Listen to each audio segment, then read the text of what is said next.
back to Free to Be You with Sophia. I am your host, life coach, and mental health therapist. We are here to break the stigma with mental health illness across the nation. Today we have a phenomenal guest. He is a DJ in the Atlanta metro area, and he will be talking to us about the struggles of the Black man. Please stay tuned. Like, share, and comment. You don't want to miss this episode. So you can catch us on Facebook, Instagram, and all other social media platforms. So stay tuned. We will be right back. Right pass out a little bit. You get lightheaded. Right. All right. Welcome, Tay. Welcome to Free to Be You with Sophia. We are so happy to have you today. We are so excited that you decided to join us because we want to talk a little bit about the Black man. Hey. Okay. Okay. All right. I can talk about that. Yeah. All right. I love it. So, as we know, a lot of Black men struggle with their emotions, dealing with life because of trauma and all kinds of casualties that happen in life. Now, I know you're a dope DJ in the Atlanta area. You're doing what you do. Yeah. So, talk to me a little bit about some of the struggles Black men go through. Wow, that is a big topic, especially because today being a Black, I would say in existence of Black men, it's always been hard, even from slavery. If you want to go as far back as Let's go back as far as you want. Till just yesterday when you turn on the TV and every other day a Black man is getting shot. Black people are getting shot. Black men are getting shot just doing simple things. Just going outside. Sitting in front of their own yard. Black men are getting shot at an alarming rate, and it's scary to be a Black man in America right now. It completely is. Even if I get stopped, I'm immediately turning all the lights on, taking the keys out, put them on the dash, wallet on the dash, all the lights on, all windows down, hands on those steering wheel. And it's a shame, and it's yes sir, no sir, yes sir, no. And it all kind of brings me right back to slavery where we were, yes master, yes master. It's just scary. It's scary to have to walk into a store and people follow you. Or it's scary to stand in line next to a white woman and she grabs her purse. And you're like, ma'am, I probably have more money than you. It's scary just to be judged. Being a Black man in America, people are afraid of Black men without even knowing our name. It's hard. Yeah. It's hard. And listening to you talk about those present struggles. Now, we're humans just like everybody else. Right. We didn't ask for our color. Yeah. That's one thing we don't get, Right. is to choose our parents and to choose our nationality or our culture. We don't get that right. So this is who we are. But as for the Black man, going back to slavery, we've always been told what we can't do, beat, snatch from families. So with that slavery mentality, it's like we've accidentally held on to those culturalistic things, which is a struggle already. Right. So let's take into factor being born into a family that's still holding on to these characteristics. What other type of traumas do the Black man struggle with just through family? Well, just like you said, to piggyback on that, the Black man was ripped from the family a long time ago. And we still struggle with that in Black America today. I was fortunate to grow up with my father. But because his father wasn't much of a father and absent and a gambler and a drunk and everything else, he really didn't know how to be a father. He just knew what he didn't want to be. So he didn't leave the household because he saw his mother struggle without a man present. But he still didn't give me the attention or the affection that I felt I needed growing up. So he doesn't know how to say I love you, or so that's the struggle of a lot of Black men being emotional, because it starts from young. As soon as you fall down and you scrape your knee, man up, stop crying. You know, so men are raised, especially black men are raised not to express feelings. But then fast forward to when they become adults and in relationships, then women are like, well, he never tells me how he feels. He never speaks of his feelings. But you have to realize that's training started back when we were young. I'm a little different because I was raised in a household full of women. My sisters, my mom, my grandmother. My father, he was present, but like I said, he always worked. He always worked 2 and 3 jobs. So we barely saw him. I barely saw him, so I barely spent one-on-one time with him. So being raised in a household full of women, you know, I was outnumbered. I had to do what they said. Yeah. So I'm a little different. So because I'm able to express feelings and talk about feelings a little more than the average black man. So I was never suppressed growing up as, oh, well, you know, you can't cry, or you have to man up, or, you know, anything of that nature. So, you know, I'm a little different, but I understand the struggles of the average black man. Absolutely. Now, you said something that kind of stuck with me. Okay. Those black men and their feelings. Right. Okay. This can almost be a touchy subject with our Right. black men, especially when you mentioned that you all are taught to you know, be a man, put a little hair on the chest, you know, like Kevin Hart said, say it with your chest. Right. Say it with you your know? chest. Go ahead. But sometimes when that is forced onto a child at a younger age, it puts them into the mentality that they have to show this hard demeanor all the time. Exactly. In places where you really don't need to be aggressive in that time. And we notice that it bleeds into adulthood. Okay? And you talked about being stopped by the cops. And 9 times out of 10, when you feel like you're about to get in trouble, that defense mechanism come out a little too soon. And it can always escalate into something different. Let's talk about that a little bit. Okay. When is it okay for the black man to be okay with not showing aggression all the time? Very good. Very good question. Well, it depends on the black man. Like I said, we're taught to be the man and be aggressive and show, you know, that we're men. And honestly, when we get around other fellas, you know, it's just a pissing competition. You know what I'm saying? Who's tougher? Who's better? Who's bigger? Who's this? We're not going to sit around and just say, hey, how are you feeling today? Are you doing okay mentally? Do you feel okay mentally?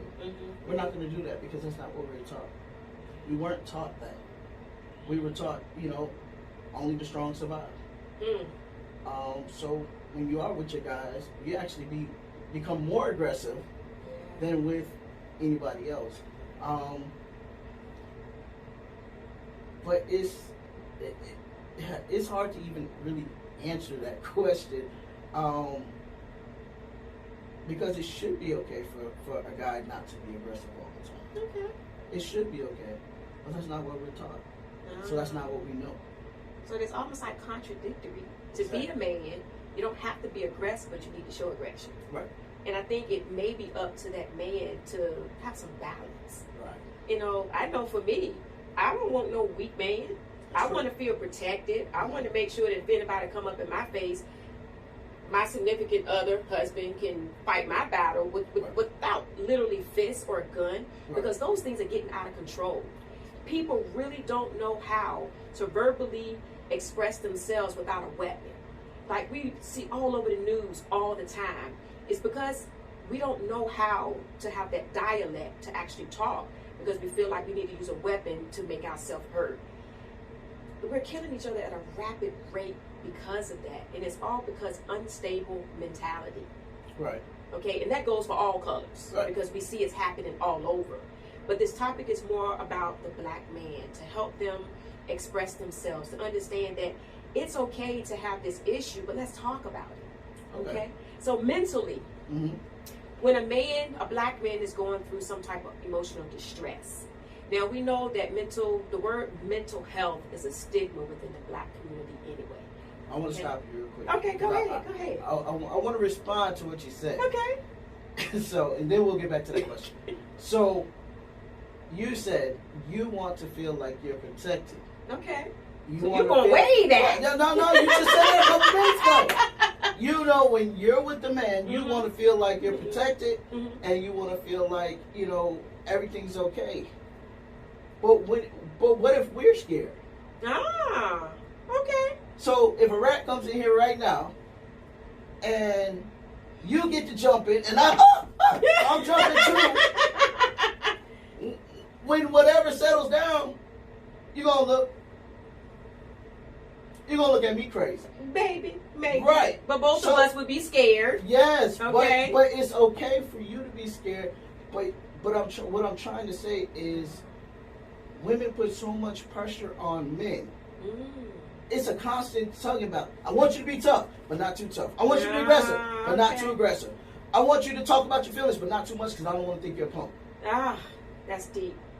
That's deep. You see what I'm saying? So we're like, okay, which way do we go? Which way do we go? So it becomes confusing. Exactly. So I want you to be strong, but not too strong. I want you to be aggressive, not too aggressive. You know, I want you to talk about your feelings, but that's too much. You know, because as soon as we start talking too much, well, you know, this is how we feel. Then you get on the phone with your homegirls. Yeah. Girl, he was on the phone. he was telling me this, that, and the other. And he just don't, you know what I'm saying? Mhm. So really, what is it that you want? Good question. That's another topic. Oh, Talk yeah. about the irrational behaviors of the black woman putting extra pressure on the black man. Now, it goes both ways, It does. Mr. Martin. It does. It really does. It does. You know, and this is a hot topic. Maybe Yeah. on another episode we can talk about the issues of the black woman. Right. Okay, I've had my share of my own little issues, and I'm okay to talk about it now because Let's I've go. been healed. Okay, but in relation to that, I can understand how the struggle can be confusing, Right. how the pressure can be put on a strong black man. Mm-hmm. Not all black men are able to take that amount of pressure, which can almost push the button into a black man showing too much aggression, because you've already have pressure from society, Right. from being a black man in itself, Yes. from a rough partner, wife, girlfriend, whoever, whatever title you want to give her, and on the job. Right. And equivalent to that, but being an entrepreneur, you're an entrepreneur yourself, and I'm sure you have come into, you know, some conversations or in some meetings where you may have walked away like, "Ooh, what was that all about?" And then you're embraced in certain places. But we fail to realize the pressure that the average black man is under. Right. Not every black man is bad. Not every black man is angry. Not every black man is a thief. Not every black man just walking around just doing crazy stuff. But Right. we have become accustomed to claiming those titles. Exactly. Yeah. And it's important for the people that are listening to understand that you don't have to claim what this society has given you. Be a better person, Right. okay? You do very well as the best DJ in Atlanta. You Mhm. know, they got to check you out. DJ knew me, like, Yeah. y'all, he is dope. Not okay? to own me, to know me. But to know me. Yeah. Yeah, but I love the fact that you're able to express freely, Right. openly, authentically about the pressures of the black man. Yeah. This is so important because I find that we're losing a lot of our good men. Right. Yeah. Okay, and it's more so they're not heard, and that is a very awkward place for our black men to be in, because just because our pigment is darker doesn't make us aliens. It doesn't make us off-center in this world. But if we all came together and worked together, and if the black men also learned that not everybody is out to get him. That right there. That point right there. That so many black men are scorned because that's all we see. That's all we see. Turn on the TV. That's all we see. How many black men are sitting in jail that was just in the wrong place at the wrong time? Yes. Or how many people who've been in jail for years, and just because of DNA now, Mm-hmm. they've been in jail for 30 years, now they're free. Mm-hmm. This what, Central Park 5. Yes. Yes. Very familiar with So those are things that have black men aggressive. that. Those are things that, you know, the stigma has been placed on us. So it is kind of hard to get out of that place. You know, it takes a very special person, or a very a black man that's aware, awake, might as well say, to be able to step out of that place and say, hey, I'm not in this box that you put me in. I am different. So that it really just takes a black man being honest and open and willing to talk about his feelings without being judged. Yeah. So that safe space has to be there for the black man to be able to express himself and be able to express himself around other black men and not feel judged. Yeah, yeah. I've heard a lot that black men try to hold up a standard around their selective, I guess, cohorts, partners, brothers, boys, whatever they want to call them. And sometimes that peer pressure is a little too heavy for them because they don't want, like you said, they don't want to feel weak. So a lot of times peer pressure can also provoke a different character. Exactly. So what can you say about how the black man can balance peer pressure? Well, I can even go into a story about peer pressure. Okay. I actually lost my virginity because of peer pressure. Wow. I was raised in we were always in church, so I wasn't the typical, my mom raised us very sheltered, so I wasn't able to run the streets and be outside playing all the time. It's like, you stay in the yard, you're not going nowhere. Right. So that was one reason why I grew up kind of different. But once I started getting 17, 18 and started hanging with my boys, it was, everybody was having sex. And of course, I was still a virgin at 17. And they were like, what? I've been having sex since I was 12. Like, and, of course, once they found that out, it was like, okay, yo, you're going to have sex. I wasn't ready for it. I honestly wanted to wait till I met my wife, for marriage. But I was peer pressured into having sex because that's what everybody else was doing. Yeah. And I literally went for, the first time I had it was just horrible. It was horrible. It was, I was forced, and she was an older woman. Of course, I was a minor. She was a little bit older. And, it was just don't call a name. Right. You should have went to jail. You should have went to jail. That's a whole other topic, though. Yeah, that's another topic. I was not ready for that. Yeah. But it does happen. Men do get raped and molested. But that's a whole other show. Yes. But after that experience, I kind of didn't do anything for a while, but still hang with my boys for a period of about a year or 2 years. I was very promiscuous, and it was more of a competition, notching the belt. And eventually I grew out of it. It's like, why am I doing this? Why am, that's not who I am. But that was peer pressure. It's peer pressure, drugs. I grew up in South Florida. The only successful black people are drug dealers or ball players, so that's what you saw. So you're peer pressured into having nice things, and you look up to these guys in the neighborhood because they're driving nice cars, they have nice things, they got a bunch of women, and you're peer pressured into thinking that's what a successful black man is. So when I was younger, that's what I thought. And it's just a lot of peer pressures as a black man, even within the family. My mom I think my mom was a little more rough and strict on me as to where my sisters got a pass. You know what I'm saying? I was always getting whoopings, and I literally grew up thinking she must not love me. Because, and I think a lot of black women are rough on their boys because you gotta be a man, you gotta be a man, you gotta be a man. And if they are growing up in a household with sisters, they see there's a difference. But I'm a little off track, but peer pressures as a black man is tough. It's tough, like I say, even in the household. The woman you're with pressures you to be a provider, to be this, to be that, to be that.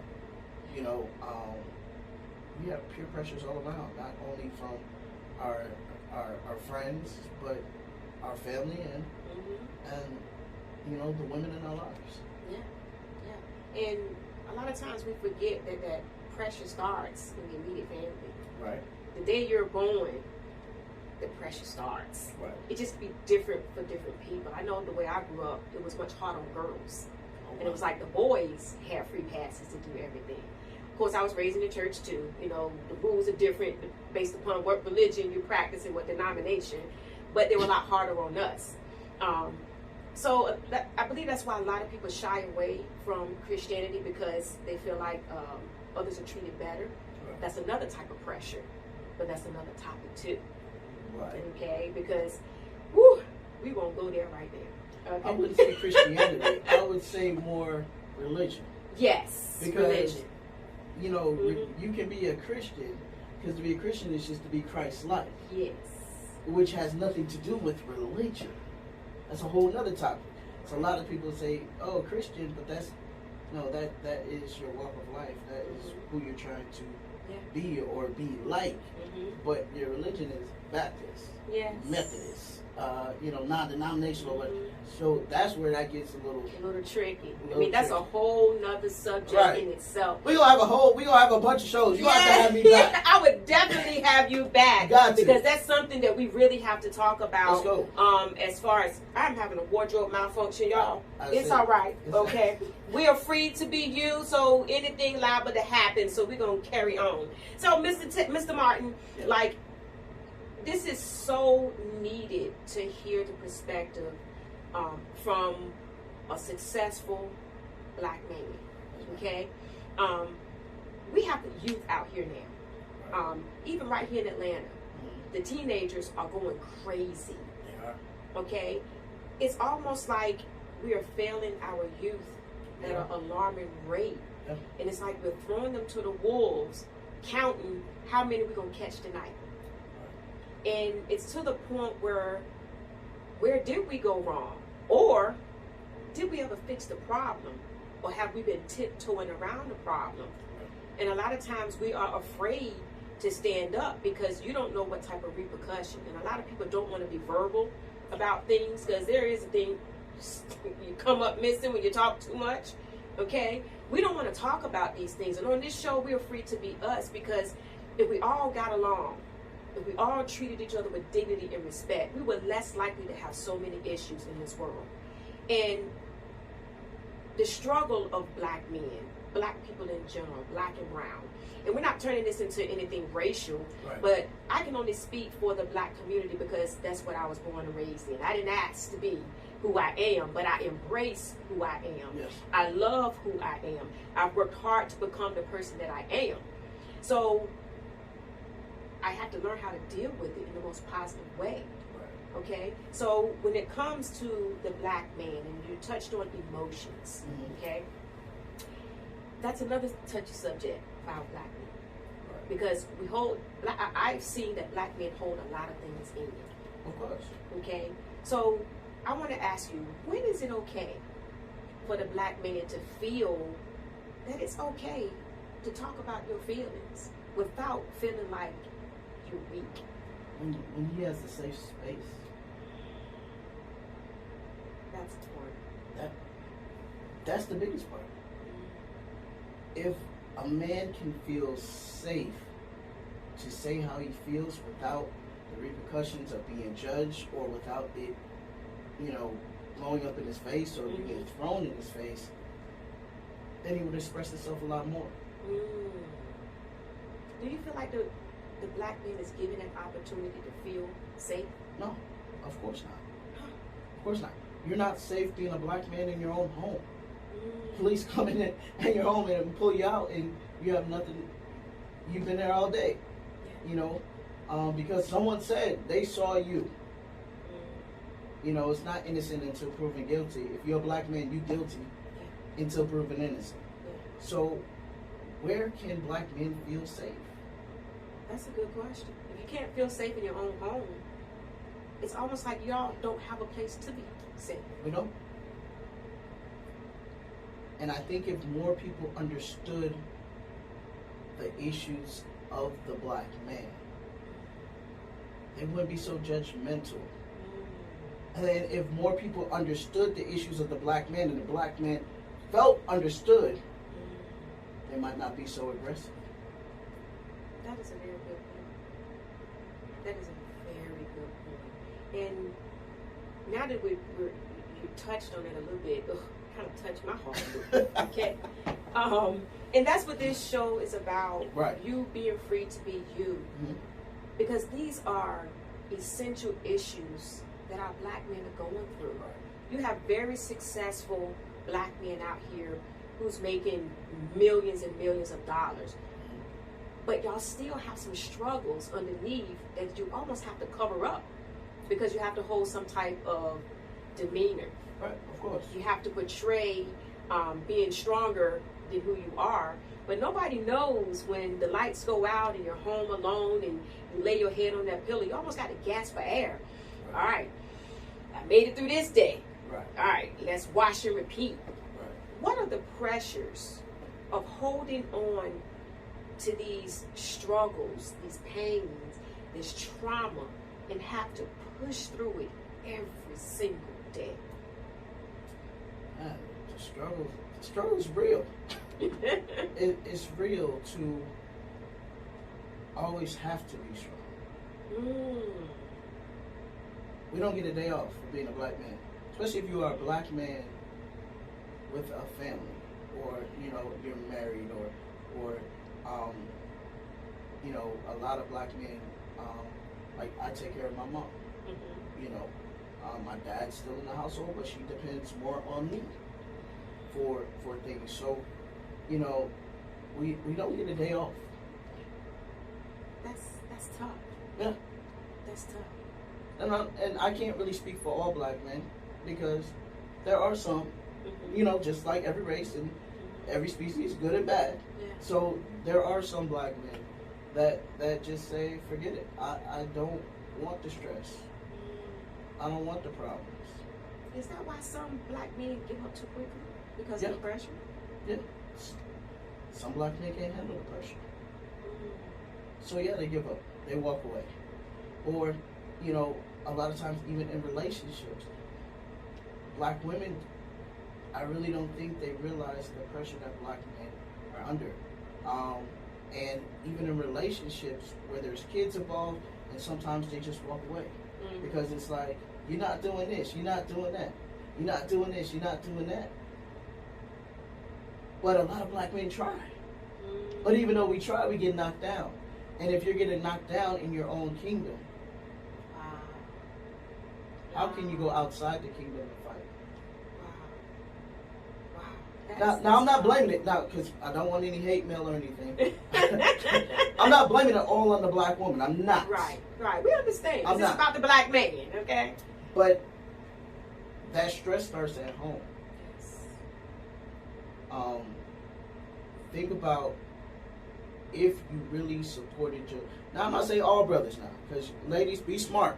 Y'all know some losers out there, okay? Be smart. But we're saying when you have a good brother, support him. Support him. And I know there's that fear because a lot of black women think, okay, yeah, I supported this dude. Then he got on and got with a white woman, like Kanye West said. You know what I'm saying? But not necessarily all men are going to do that. Not all black men are created equal. Right. Okay, let's get that straight right there. Yeah. You're hitting on so many good topics. Again, I'm not a man. I can only go from your perspective. And you're actually teaching me some things as well. Because as a therapist,